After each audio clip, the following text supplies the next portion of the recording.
जादुई बहनों की हल्दी। ये कहानी है प्रीतमपुर गांव की, जहां रेखा और रिया दो बहनें अपने माँ बाप के साथ रहा करती थी। रेखा की उम्र अब शादी की हो गई थी, तो उसके पापा ने उसका रिश्ता तय कर दिया था। फिर रिया अपने पिता से बोलती है, पापा, अभी तो हमारे पास इतने पैसे भी नहीं है, कुछ साल और रुक कर शादी कर सकते थे ना। अब हमारे पास जब पैसे हो जाएंगे तब हम शादी धूमधाम से करेंगे। अरे नहीं बेटा, गांव में तेरे साथ की सभी लड़कियों की शादी हो गई है, बस तू ही कुंवारी है और लोगों के ताने मुझे बहुत सुनने पड़ रहे हैं। पापा, अभी हमारे ऊपर और भी खर्चे हैं और लोगों से क्या लेना देना। लोग तो बात बनाते ही हैं, हम अपने घर के हिसाब किताब को देखकर ही तो चलेंगे ना। बेटा तो चिंता मत कर, मैंने थोड़े पैसे जोड़ रखे हैं, उनसे मैं तेरी शादी अच्छे से कर दूंगा। रेखा अपने पिता की बात को मान लेती है, मगर उसे फिर भी एक घबराहट रहती है कि कोई गड़बड़ ना हो जाए। रेखा के घर में शादी की तैयारियां शुरू हो गई थी। अगले दिन उसकी मेहंदी थी। जब वो मेहंदी के प्रोग्राम में बैठी हुई थी, तब सब लोग इकट्ठा हुए थे। तभी उसके घर पर दो जमींदार आते हैं। अरे रेखा के पिता कहाँ हो, बाहर आओ। घर में तो बहुत धूमधाम मचा रखी है और मेरे पैसे देने का नाम नहीं लेते हो। जब भी पूछो तो बोलते हो थोड़े दिन में दे दूंगा, 100 बहाने बनाते हो। जमींदार साहब, थोड़ा आराम से बोलिए, घर में शादी का आयोजन है, आपके पैसे मैं जल्द ही दे दूंगा। मेरी बेटी की शादी है, मेरी इज्जत का सवाल है, प्लीज प्लीज मुझे थोड़ा और वक्त दे दीजिए। जमींदार रेखा के पापा को बहुत भला बुरा कहने लगता है। तभी रेखा उठकर जो पैसे बचे हुए थे वो सारे पैसे जमींदार को दे देती है। ये लीजिए जमींदार साहब, आपके पूरे पैसे, और आपका बहुत बहुत धन्यवाद, आपने मेरे पिता की मदद की थी। अब आप यहाँ से जा सकते हो। रेखा ने उनका सारा हिसाब किताब पूरा कर दिया था। रेखा के पापा बहुत परेशान होते हैं। तब रेखा उनके दुख को देखकर उनके पास जाती है। पापा, परेशान मत हो, सब ठीक हो जाएगा। अरे बेटा, तेरी शादी के पैसे ही नहीं बचे, अब मैं तेरी शादी कैसे करूंगा। जो पैसे मेरे पास थे वो सारे जमींदार ले गया, अब हम क्या करेंगे। पापा, आप चिंता मत करिए ना, भगवान कुछ ना कुछ जरूर करेंगे। रेखा की शादी पैसे की कमी के कारण टूट जाती है। तब भी वो अपने पापा को दिलासा देकर वहां से चली जाती है, मगर वो परेशान होती है। इसलिए वो अपने खेत में जाकर एक छायादार पेड़ के नीचे बैठ जाती है और बहुत जोर जोर से रोने लगती है। पता नहीं भगवान ने हमें इतना क्यों गरीब बनाया है। दुनिया में और भी तो लोग हैं, सबके पास इतना पैसा है, इतनी जमीन है, हमारे पास कुछ भी नहीं है। रोज कमाना, रोज खाना, हर रोज इतनी मेहनत के बाद भी हमारे पास कुछ नहीं बचता। ये सब कहते हुए रेखा बहुत रो रही थी। वो बहुत अच्छी थी और वो दिल की बहुत साफ लड़की थी। उसे अपनी शादी न होने का गम नहीं था, बल्कि अपने पापा की इज्जत का बहुत ख्याल था। तभी पेड़ के पीछे से दो लड़कियां आती हैं और उसके बाजू में आकर खड़ी हो जाती हैं। रेखा को महसूस होता है कि उसके आसपास कोई खड़ा है। वो तुरंत उठकर देखती है। अरे अरे, तुम कौन हो और तुम दोनों यहाँ क्या कर रहे हो? हम तो दूसरे गांव से आए हैं, मगर तुम क्यों रो रही हो? क्या हुआ, इतनी परेशान क्यों हो? कुछ नहीं, मेरे परिवार में बहुत दिक्कतें हैं, इसी वजह से थोड़ा परेशान थी। अच्छा, तो तुम्हें पैसों की कमी है, हम समझ गए। तुम्हें कैसे पता? अरे ये सब छोड़ो, ये बताओ तुम लोग क्या काम करते हो? कुछ नहीं, बस हमारी थोड़ी सी जमीन है, हम उसी जमीन पर खेती करते हैं। तो इस बार तुम हल्दी की खेती करो और देखना तुम्हारी खेती बहुत अच्छी होगी। अच्छा, मगर ऐसा क्यों? हल्दी तो कोई भी नहीं लेता। तुम एक बार ट्राई तो करो, क्या पता इस बार अच्छी फसल हो जाए और तुम्हारी सारी दिक्कतें खत्म हो जाएं। रेखा उनकी बात पर गौर करती है और उनकी बातें सुनकर वो वहाँ से चली जाती है और घर जाकर ये बात वो अपने पिता को बताती है। पापा, इस बार हम हल्दी की खेती करेंगे, मुझे किसी ने सलाह दी है और वो कह रही थी कि हल्दी ना बहुत ज्यादा बिकेगी और फसल भी अच्छी होगी, तो उससे जो पैसे आएंगे हम वो शादी के लिए रख लेंगे। ठीक है बेटा, तू जैसा कहती है हम वैसा ही करेंगे, और तू मेरी बहुत समझदार बच्ची है, इसलिए तेरी बात तो मुझे माननी ही पड़ेगी। उनकी पुरानी फसल कट जाती है और अब नई फसल उगाने का समय आ गया। रेखा और उसके पापा खूब मेहनत करके हल्दी की खेती करते हैं और कुछ महीनों बाद हल्दी काटने का समय आता है। मगर रेखा और उसके पापा बहुत निराश थे। पापा, ये हल्दी की फसल तो हुई नहीं, अब हम क्या करेंगे? हमने तो इसके लिए पैसे भी उधार लिए थे। बोलो ना, अब हम क्या करेंगे? हमारा तो पूरा साल बर्बाद हो गया। हाँ बेटा, अभी देखने से तो यही लग रहा है, क्योंकि हल्दी निकली ही नहीं। और अब इतनी ये जब तक खत्म नहीं होगी, इतनी हम कोई और फसल भी नहीं लगा सकते। पापा, मुझे माफ कर देना, मैंने आपका बहुत नुकसान कर दिया ना। मैं भी पता नहीं किसकी बातों में आ गई थी, उनके कहने पर मैंने आपको हल्दी की फसल लगाने को बोल दिया। अरे कोई बात नहीं बेटा, तू चिंता मत कर, भगवान कुछ ना कुछ तो करेंगे ही। रेखा वापस से उसी पेड़ के नीचे जाकर बैठ जाती है और रोने लगती है। मैंने तो सोचा था भगवान जी आपने मेरी मदद करने के लिए किसी को भेजा है, पर मुझे क्या पता था कि उल्टा नुकसान ही हो जाएगा। ऐसा कहकर वो रोने लगती है और बहुत उदास होती है। वो दोनों लड़कियां फिर से पेड़ के पास आती हैं और रेखा के पास आकर खड़ी होती हैं। अरे, तुम फिर से क्यों रो रही हो? अब क्या हुआ? कुछ नहीं, मैं अपनी किस्मत पर रो रही हूँ। मेरी किस्मत खराब थी जो मैंने किसी अनजान की बात सुन ली और अपने खेत में हल्दी लगा दी। क्या हुआ? हल्दी नहीं लगी क्या? नहीं हुई, और तुम्हारी वजह से मेरा बहुत नुकसान हो गया। मैंने हल्दी लगाने के लिए पैसे भी उधार लिए थे। अब हम पूरे साल क्या खाएंगे, क्या काम करेंगे, बोलो? तुम चिंता मत करो, एक बार फिर जाकर अपने खेत में देखो, क्या पता अब हल्दी लग गई हो। हाँ, मैं ना अभी अभी वहीं से आई हूँ, ठीक है? और इतनी जल्दी कोई जादू थोड़ी ना है जो अचानक से वहां पे हल्दी हो जाएगी। एक बार जाकर तो देखो, क्या पता जादू ही हो। रेखा उनकी बात मानकर दोबारा खेत में जाती है। वहां जाकर वो देखकर हैरान थी कि पूरा खेत पीला हो चुका था। हल्दी की खुशबू हर तरफ से आ रही थी। उसकी आंख चकाचौंध हो जाती हैं ये सब देखकर। अरे, ये तो सचमुच चमत्कार हो गया। अभी तो यहाँ पे कुछ भी नहीं था और अचानक पूरे खेत में हल्दी कहाँ से आ गई? रेखा बहुत खुश होती है और वो अपने पापा को ये बात बताने के लिए घर जाती है। पापा, पापा जल्दी चलो, देखो क्या चमत्कार हुआ है। अरे बेटा, क्या हुआ? अरे पापा, आप चलो तो मेरे साथ। रेखा अपने पापा को अपने खेत में लेकर जाती है और उन्हें हल्दी दिखाती है। अरे वाह, ये तो चमत्कार हो गया बेटा। अभी तो हमें घर आए हुए 10 मिनट भी नहीं हुए थे कि अचानक पूरा खेत हल्दी से भर गया। हाँ पापा, चमत्कार ही तो है ये। देखो ना, हमारे साथ चमत्कार हुआ है। रेखा और उसके पापा सारे खेत की हल्दी को इकट्ठा कर लेते हैं और अगले दिन उसे बाजार में बेचने चले जाते हैं। पहले ही दिन बाजार में उनकी सारी हल्दी बिक चुकी थी।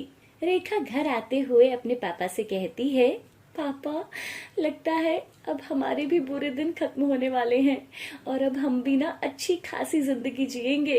हाँ बेटा, आज मुझे बहुत अच्छा लगा कि बाजार में हमारी सारी हल्दी बिक गई।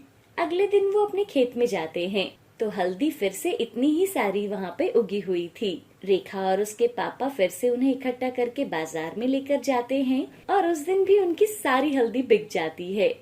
ऐसा करते हुए उन्हें 20 दिन हो जाते हैं। पापा, मुझे लगता है ना वो लड़कियां भगवान का रूप थी जिन्होंने मुझे ये हल्दी लगाने की सलाह दी थी। हाँ बेटा, लग तो ऐसा ही रहा है, क्योंकि 20 दिन हो गए हैं और खेत में अभी भी हल्दी खत्म नहीं हो रही। मुझे लगता है ये कोई चमत्कारी हल्दी है। हाँ पापा, ये जादुई हल्दी होगी पक्का, जो खत्म ही नहीं हो रही। जो भी है बेटा, हमें भगवान का शुक्रिया अदा करना चाहिए। दोनों पापा बेटी अपनी जादुई हल्दी की खेती से काफी अच्छे पैसे कमा लेते हैं। उसके बाद वो लोग सोचते हैं कि क्यों ना इस हल्दी के बिजनेस को किया जाए। पापा, ये हल्दी तो खत्म ही नहीं हो रही है, तो क्यों ना हम खुद का बिजनेस शुरू कर दें। एक छोटी सी दुकान खोलेंगे और उसमें हल्दी ही हल्दी रखेंगे। धीरे धीरे करके हम उसे बड़ी दुकान बना लेंगे। हाँ बेटा, बात तो तुम बिल्कुल सही कह रही हो। रेखा और उसके पापा हल्दी का बिजनेस शुरू कर देते हैं। और हल्दी के बिजनेस से उन्हें बहुत अच्छे पैसे मिलते हैं। उसके बाद रेखा की शादी के लिए उसके पापा एक लड़का ढूंढ लेते हैं और उसकी शादी बहुत धूमधाम से करते हैं। पापा, अब मैं आपको छोड़कर जा रही हूँ, मगर मुझे ना चिंता नहीं होगी, क्योंकि अब सब कुछ अच्छा हो गया है। अब आपको कोई परेशानी नहीं होगी। हाँ बेटा, मैं जानता हूँ तू शादी किस लिए नहीं करना चाहती थी, क्योंकि हमारे पास पैसों की कमी थी, इसी वजह से। पर तेरी इस जादुई हल्दी की खेती के कारण आज सब कुछ अच्छा हो गया है। सब तेरी ही वजह से हुआ है बेटा। जादुई हल्दी की वजह से सब कुछ ये संभव हो पाया है। अगर आज ये नहीं होती तो अब तक हम गरीब ही रहते। जादुई हल्दी की वजह से रेखा और उसका परिवार अब खुशी खुशी रहने लगा था। जादुई लीची का पेड़। प्रिया बारिश में खेलकर घर आती है और उसके सारे कपड़े पानी से गीले थे और वह ऐसे ही घर के अंदर आ जाती है। अरे बेटा, ये क्या किया? देखो जरा, सब गीला कर दिया। माँ, मुझे बहुत भूख लगी है, जल्दी से कुछ खाना दे दो, मैं कपड़े बदल कर आती हूँ। प्रिया अपने कपड़े बदल कर आती है और उसकी माँ उसे खाना डाल देती है। तू खाना खा, मैं अभी घर साफ कर देती हूँ। देखो तो जरा, तुमने हर जगह पानी पानी कर दिया है। आशा सूखा पोछा लाने जाती है। ओह, ये लड़की भी ना, गीले कपड़े तो यहीं रख दिए, पहले इन्हें धो लेती हूँ। आशा अपने काम में लग जाती है। तभी संजना अपने कमरे से बाहर आती है और पूरे घर में पानी पानी देखती है। मामी, एक रोटी दो ना, आज तो बहुत भूख लगी है। रोटी चाहिए तुम्हें? इधर आ जरा, अभी देती हूँ। संजना आती है और प्रिया के मुंह पे जोर से चांटा मार देती है।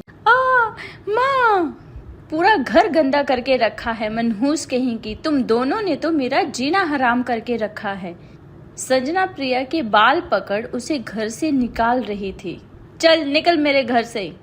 तभी प्रिया की माँ आशा वहाँ आती है। भाभी, ये आप क्या कर रहे हो? बाल छोड़ो उसके। तुमने ही इसे सर पे चढ़ा के रखा है, मन तो करता है इसे जान से मार दूं।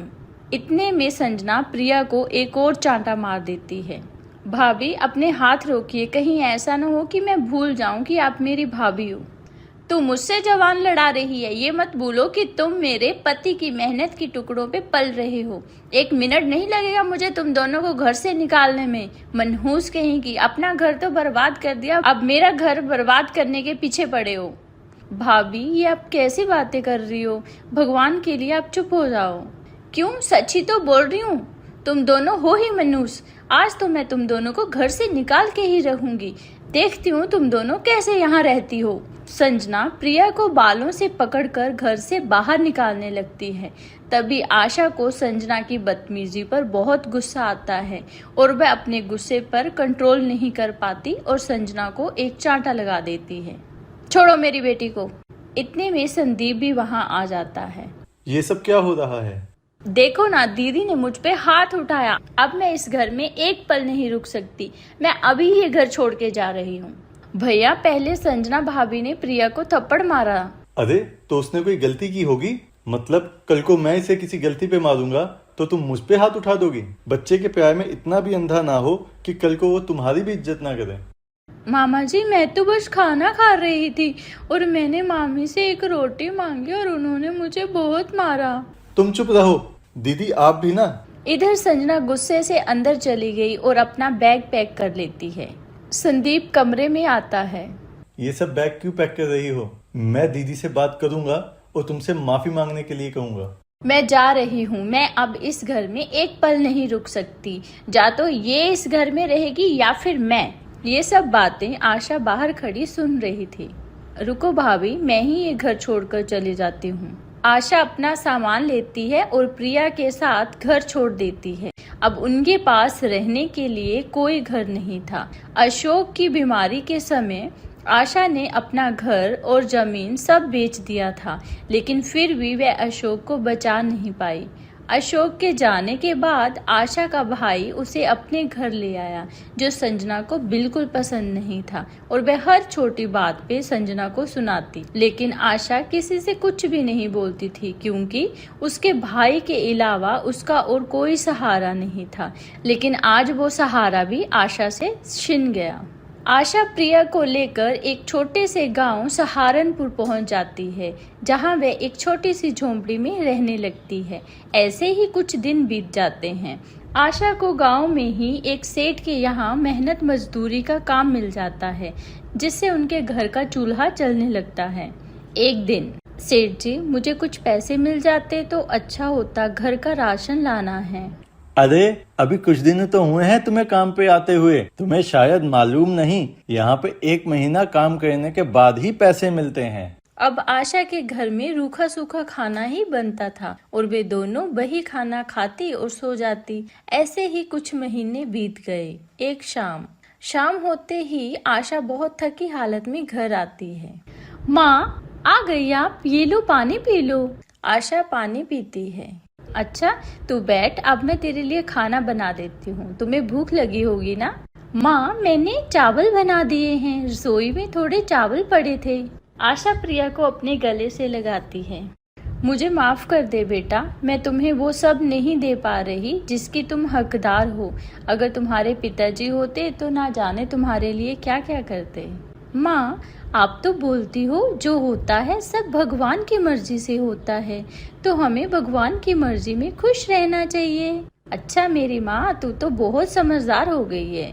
आशा जाती है और थाली में दोनों के लिए चावल डालती है। बर्तन में बस इतने ही चावल थे। जैसे ही दोनों खाना खाने लगती है, कोई है क्या यहाँ जो इस बूढ़ी को खाना खिला सके? सुबह से कुछ नहीं खाया। आशा देखती है तो घर के बाहर एक बूढ़ी औरत गठरी लेकर खड़ी थी। हाँ अम्मा जी, आप आइए, मैं आपको खाना देती हूँ।